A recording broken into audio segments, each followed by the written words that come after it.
Bonjour à tous et à toutes. Il y a quelques jours, Bruno Le Maire disait que s'il y avait des problèmes de pouvoir d'achat en France, c'est parce que les Français travaillaient moins. Les Français sont des paresseux et voilà l'origine du problème. Bruno Le Maire sait que c'est faux. Voilà une courbe qui vient de l'INSEE et qui montre pour les principaux pays occidentaux, l'Allemagne, le Japon, la France et l'Angleterre et les États-Unis, ce qui va au salaire dans la richesse de tout le pays depuis le début des années 80. Et donc, on voit que dans tous les pays occidentaux, et c'est encore pire au Japon ou en Allemagne, ce qui va au salaire et aux cotisations de sécu a baissé dans tous nos pays à partir du début des années 80, à cause de la peur du chômage. Dans beaucoup d'entreprises, la négociation, c'est « écoute, si tu n'es pas content, tu peux aller voir ailleurs ».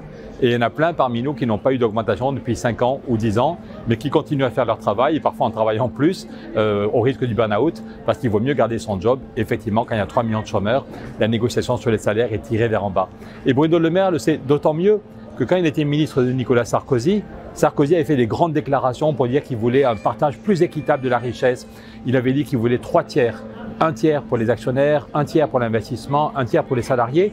Et il avait demandé un rapport au directeur général de l'INSEE de l'époque, M. Cotis. Donc en 2009, Bruno Le Maire est à côté de Nicolas Sarkozy quand M. Cotis a rendu son rapport qui montrait que la part des salaires, ce qui va aux salariés et à la Sécu, était un plus faible historique, était stable, mais au plus faible historique depuis très longtemps en France. Donc Bruno Le Maire sait qu'il ment. Ce n'est pas les 35 heures, ce n'est pas le travailler moins.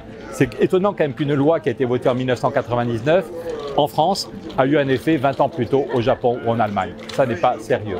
La vérité, c'est que le problème du pouvoir d'achat, il vient du chômage et de la précarité. Il y a 5 millions d'inscrits à Pôle emploi, 5 millions d'hommes et de femmes qui ne rapportent pas un vrai salaire ou pas du tout de salaire à la maison, c'est ça le problème. Et puis après ça, même ceux et celles qui ont un bon boulot, ils ont la trouille, la négociation sur les salaires est bloquée par la peur du chômage. Donc pour faire remonter la part des salaires, pour lutter contre les problèmes de pouvoir d'achat, on peut améliorer le pouvoir d'achat en faisant des isolations de bâtiments pour dépenser moins dans les dépenses de chauffage. Il y a plein de choses, mais sur la question des salaires en tant que tel, il faut casser le chômage pour rééquilibrer, pour donner plus de boulot, un vrai salaire à des gens et pour rééquilibrer la négociation. Et pour ça, ça veut dire qu'il faut reparler de la réduction du temps de travail.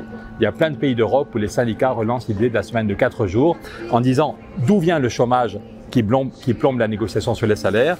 Le chômage vient d'une révolution dans les gains de productivité. Ça, c'est aux États-Unis, l'ancien ministre de Clinton, Robert Reich, qui montre que le volume de production a presque doublé dans tous nos pays depuis 30 ans. On produit 2 fois plus de richesses, de biens et de services, mais qu'avec les robots, avec les ordinateurs, avec l'intelligence qu'on a mis dans la tête des gens, on a besoin de 30% de travail en moins. Ça n'est pas la fin du travail. Il y a toujours besoin de travailler dans tous nos métiers, mais globalement, on produit 2 fois plus avec 30% de travail en moins. Et ou bien on baisse le temps de travail de tout le monde à peu près de 25 ou 30%, ou bien on laisse 30% de gens au chômage. C'est dramatique pour eux et elles, et ça fait tomber tout le monde, la négociation, tout le monde en souffre. Donc il faut effectivement travailler moins. C'est une idée qu'on porte depuis longtemps. Il y a déjà 400 entreprises en France qui sont passées à 4 jours sans baisser les salaires. Chez Maminova, chez Fleury Michon, dans mon coin des Pyrénées, des PME. Tout le monde est passé à 4 jours sans baisser les salaires. Et l'entreprise, si elle crée 10% d'emplois en CDI, arrête de payer les cotisations chômage. Au total, on estime que si tout le monde allait vers la semaine de 4 jours, on pourrait créer 1 600 000 emplois. On pourrait vivre mieux, chacun de nous aurait du temps pour vivre, et créer 1 600 000 emplois.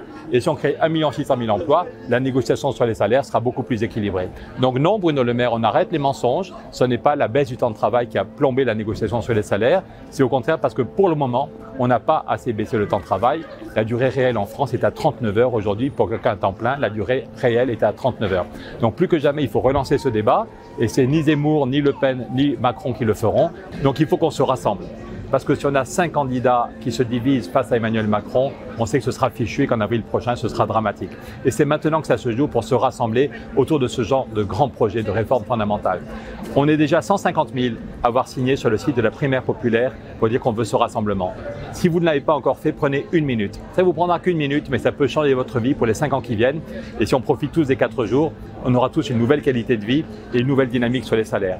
Donc prenez 1 minute pour aller signer sur primairepopulaire.fr. primairepopulaire.fr.